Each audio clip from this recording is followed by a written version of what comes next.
Good afternoon. It's Saturday, the 13th of February, 2021. And again, this is the Black Blogger saluting Black History Month by uh, reading from the Equal Justice Initiative's research, Lynching in America. We're on chapter 3. We're on chapter 3, lynching in America. We left off yesterday. We will conclude that chapter today. Lynchings targeting the entire African American community. Again, this is the Black Man, Black Blogger, and these readings will show up on my blog, www.joesmokethoughts.com. Equal Justice Initiative salute to Black History Month from the Black Blogger. Most lynchings involve the killing of one or more specific individuals, but some lynch mobs targeted the entire black community by forcing black people to witness lynchings and demanding that they leave the area or face a similar fate. After a lynching in Forsyth County, Georgia in 1912, and of course we read the book Blood and the Roots regarding Forsyth County in that lynching, white vigilantes on the Black Man's Read Aloud album, white vigilantes distributed leaflets demanding that all black people leave the county or suffer deadly consequences. So many black families fled that by 1920, Forsyth County's black population had plunged from 1,100 to just 30. To maximize lynching as a terrorizing symbol of power and control over the black community, white mobs frequently chose lynch victims in a prominent place inside the town's African American district. In 1918, in rural Unicoi County, Tennessee, a group of white men sought a black man named Thomas DeVay, who was accused of kidnapping a white girl. When the men found Mr. DeVay crossing a river with the girl in his arms, they shot him in the head, and the girl drowned, insisting that the entire black community needed to witness Mr. DeVay's fate. The enraged mob dragged his dead body to the town rail yard and built a funeral pyre. The white men then rounded up all 60 African American residents and forced the men, women, and children to watch Mr. DeVay's corpse burn. These African Americans and 80 black people who worked at a local quarry were then told to leave the county within 24 hours. In 1927, John Carter was accused of striking 2 white women in Little Rock, Arkansas. He was seized by a mob, forced to jump from an automobile with a noose around his neck, and shot 200 times. The mob then threw Mr. Carter's mangled body across an automobile and led a 26-block procession past City Hall, through Little Rock's black neighborhoods and towards 9th Street, which was the black community's downtown center, at 7 o'clock in the evening at Broadway and 9th Street. Between the black community's 2 most significant landmarks, Bethel AME Episcopal Church and the Mosaic Templars building, rioting whites used pews seized from the church to ignite a huge bonfire on the trolley tracks. They threw Mr. Carter's body onto the raging fire, which burned for the next 3 hours. The practice of terrorizing an entire African community after lynching one alleged wrongdoer demonstrates the Southern lynching towards this era was not to attain popular justice or retaliation for crime. Rather, these lynchings were designed for broad impact, to send a message of domination, to instill fear, and sometimes to drive African Americans from the community altogether. The lynching of black people resisting mistreatment, 1915 to 1940. From 1915 to 1940, lynch mobs targeted African Americans who protested being treated as second-class citizens. African Americans throughout the South, individually and in organized groups, were demanding the economic and civil rights to which they were entitled. In response, the whites turned to lynching. In 1918, when Elton Mitchell of Errol, Arkansas, refused to work on a white-owned farm without pay, prominent white citizens of the city cut him into pieces with butcher knives and hung his remains from a tree. In 1927, Owen Fleming refused to follow his overseer's command to retrieve mules out of a flooded district in Melwood, Arkansas. The overseer pulled the gun, which Mr. Fleming wrestled away from him, and fired in self-defense. A mob pursued and quickly caught him. Alerted of Mr. Fleming's offense, the local sheriff told the mob, "I'm busy, just go ahead and lynch him." They did. In Hernando, Mississippi, in 1935, the Reverend T.A. Allen tried to start a sharecroppers union among the local impoverished and exploited black laborers. When white landowners learned about Reverend Allen, learned that Reverend Allen was using his pulpit to preach to the black community about unionization, they formed a mob, seized him, shot him many times, and threw his body into the Coldwater River. Also in 1935, Joe Spinner Johnson, a sharecropper and leader of the Sharecroppers Union in Perry County, Alabama, was called from work by his landlord and delivered into the hands of a white gang. The gang tied Mr. Johnson hog fashion with a board behind his neck, and his feet and hands were tied in front of him and beat him. They took him to jail in Selma, Alabama, where the other inmates heard him being beaten and screaming. Mrs. Johnson's mutilated body was found several days later in a field near the town of Greensboro, Alabama. African American efforts to fight for economic power and equal rights in the early 20th century, a prelude to the civil rights movement, were violently repressed by whites who acted with impunity. Whites used terrorism to relegate African Americans to a state of second-class citizenship and economic disadvantage that would last for generations after emancipation and create far-reaching consequences. Lynchings in the South, 1877 through 1940. This is a report dictated that 4,084 lynchings of black people that occurred in Alabama, Arkansas, Florida, Georgia, Kentucky, Louisiana, Mississippi, North Carolina, South Carolina, Tennessee, Texas, and Virginia between 1877 and 1950. The data reveals telling trends across time and region, including the period that lynchings peaked between 1880 and 1940. And as we found out, that was when we read the book lynching, when we read the book about lynching prior to reading the book about the murder or the assassination of Fred Hampton, the Nadar period was the period of most violence against African Americans in those southern states. Mississippi, Georgia, and Louisiana had the highest absolute number of African American lynching victims during this period.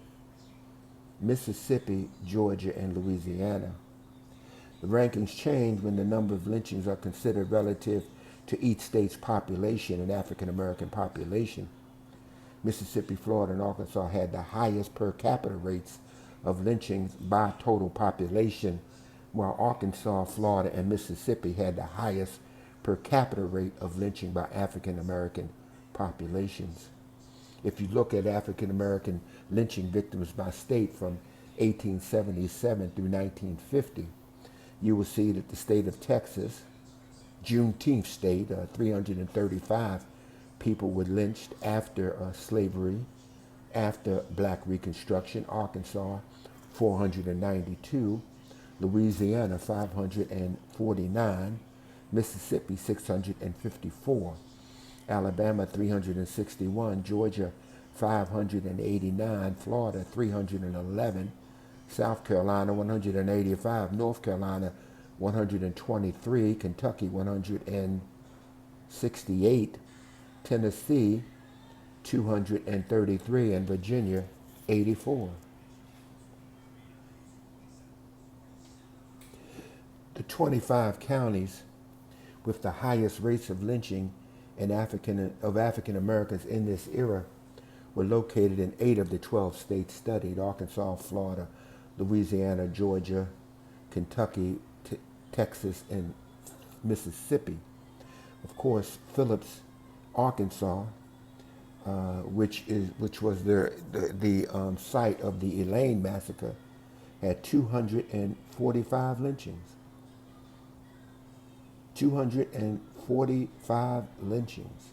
And just to pull off some, Calhoun County, Arkansas, 10. Loades County, Mississippi, 19. New Hanover, North Carolina, 22. Fulton County, Georgia, 35. Bosa, Louisiana, 26. Fulton, Kentucky, 19. The most active lynching counties in each southern state, 1877 through 1950. In Alabama, it was Jefferson. In Arkansas, it was Phillips. In Florida, it was Orange. In Georgia, it was Fulton. In Kentucky, it was Fulton. In Louisiana, it was LaForge. In Mississippi, LaFour. In North Carolina, New Hanover. In South Carolina, Barnwell. I heard they built a factory down in South Carolina. That was a song written by Gil Scott-Heron. Tennessee, Shelby, 20. Anderson, Texas, 22. Virginia, Tazewell, 7. And again, the non-southern states with the highest number of racial lynchings: Oklahoma, 76. Missouri, 60. Illinois, 56. West Virginia, 35. Maryland, 28. Kansas, 19. Indiana, 18. Ohio, 15. Lynching outside the South, 1877 through 1950. Lynching outside the southern states differed from lynching within the South, largely in relationship to the cultural and historical distinctions between the regions. The Midwest and West are not directly burdened by the legacy of antebellum racial slavery, writes Michael J. Pfeiffer. North and west of Dixie, lynching also persisted into the middle decades of the 20th century, surfacing after allegations of particularly heinous crimes or under the influence of events such as African American immigration and the heightened racism of the Jim Crow era. In addition to the 4,084 documented lynchings committed in the South between 1877 and 1950, the Equal Justice Initiative has documented more than 300 racial terror lynchings of black people that took place in other parts of the United States during that same period. The vast majority of these 341 lynchings were concentrated in 8 states: Illinois, Indiana, Kansas, Maryland, Missouri, Ohio, Oklahoma, and West Virginia. Though the numbers were lower, mirroring the lower concentration of black residents in these states, racial terror lynching committed outside the South featured many of the same characteristics. When black people moved and built communities outside the South, and of course we read about that when we read about sundown towns. When black people moved and built communities outside the South in growing numbers during the lynching era, they were often targeted and violently terrorized in response to racialized economic competition, unproven allegations of race, and violations of racial order. As early as 1900, anti-lynching crusader Idabel Wells-Barnett gave a speech continuing her denouncement of Southern lynching and also noting the growing number of atrocities being committed in other regions. So potent is the force of example, she told an audience in Chicago, that the lynching mania has spread throughout the North and Middle West. It is now no uncommon thing to read of lynchings north of the Mason and Dixon line, and those most responsible for this fashion gleefully point to these instances and assert that the North is no better than the South in regards to lynching. Equal Justice Initiative found the highest number of documented racial terror lynchings outside the South during the lynching era in Oklahoma, Missouri, Illinois, and those totals were largely fueled by the acts of mass violence against black communities that left many people dead property destroyed, and survivors traumatized.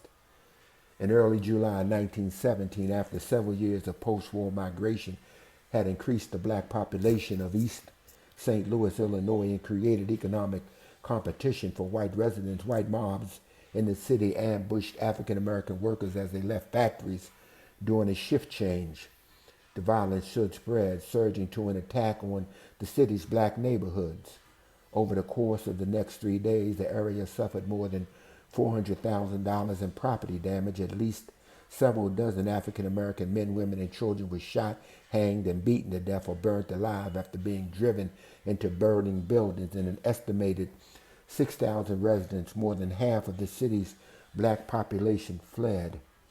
Just a few years later, in 1921, a black elevator operator named Dick Rowland was arrested in Tulsa, Oklahoma, after a misunderstanding led to rumors that he had attacked a white woman.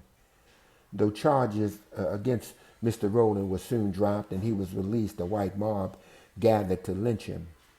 When the black community banded together to help the young man leave town, the mob indiscriminately attacked the prosperous black residential and business neighborhood district known as Greenwood. Over the next 2 days, the mob killed at least 36 black people, displaced many more, and destroyed the once vibrant community. No member of that mob, that white mob, was ever convicted. Racial terror lynchings outside the South were often brutal and brazen spectacles. In April of 1906, 2 black men named Horace Duncan and Fred Coker were accused of rape in Springfield, Missouri. Though both men had alibis confirmed by their employer. A mob refused to wait for a trial. Instead, the mob seized both men from jail, hanged them from Godfrey Tower near the town square, and burnt and shot their corpses while a crowd of 5,000 white men, women, and children watched. Newspapers later reported that both men were innocent of the rape allegation. In Oklahoma, a black woman named Laura Nelson and her teenage son, L.W. Nelson, were kidnapped from jail before they could stand trial on murder trial charges in May of 1911. Members of the mob repeatedly raped Miss Nelson before hanging her and her son from a bridge over the Canadian River. On August 7th, 1930, a large mob used tear gas, crowbars, and hammers to break into the Grant County Jail in Marion, Alabama, to seize and lynch 3 young black men who had been accused of murder and assault. Thomas Shipp and Abram Smith, both 19-year-olds, were severely beaten and hanged, while the third young man, a 16-year-old James Cameron, was badly beaten but not killed. Photographs of the brutal lynching were shared widely, featuring clear images of the crowd posing beneath the hanging corpses, but no one was ever prosecuted or convicted. The haunting images inspired writer Abel Metropole to compose the poem that later became the song Strange Fruit. Even in states with sparse black populations and very few documented racial terror lynchings, violent attacks terrorized small and vulnerable black communities. On June 15, 1920, in Duluth, Minnesota, a mob of 5,000 people lynched 3 black men named Isaac McKee, Elmer Jackson, and Nathan Green. After seizing the men from jail where they had been held on the charges of assault, the mob ignored the pleas of local white clergymen to spare the young men and hanged them from a light pole.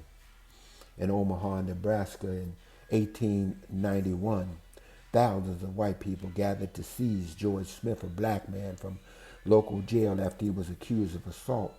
Though he had an alibi and most reports of the alleged crime were false, the mob beat Mr. Smith, dragged him through the street with a rope around his neck, and then hanged him from telephone wires in front of a local opera house. Despite the severe physical injuries inflicted, the coroner concluded that Mr. Wright had died of fright. He was scared to death. As a result, 7 white men, including the local police captain who were arrested for coordinating the lynching, were never prosecuted. More than 25 years later, another Omaha lynching led to death and destruction for black residents after a black man named Will Brown was accused of attempting to assault a white woman. A mob set the local courthouse on fire and pulled him from the jail. The mob beat Mr. Brown, hanged him from a telegraph pole, riddled his body with bullets, and then dragged his burning corpse through town until it was mutilated beyond recognition. The violence soon spread into a riot that destroyed property throughout Omaha's black community. Fragments of the rope used to hang Mr. Brown were sold for 10 cents as souvenirs to white spectators. An infamous photograph of Will Brown's charred corpse is among the most inhumane images of lynching in America that survive today. And that's the end of chapter 3. I will be picking up chapter 4, enabling an era of lynching, tomorrow on the Black Man's Read Aloud Out. No, not on the Black Man's Read Aloud. On the Salute to Black History Month, February 2021. The Equal Justice Initiative, its research work, Lynching in America. Look forward to reading tomorrow, enabling an era of lynching, retreat, resistance, and refuge.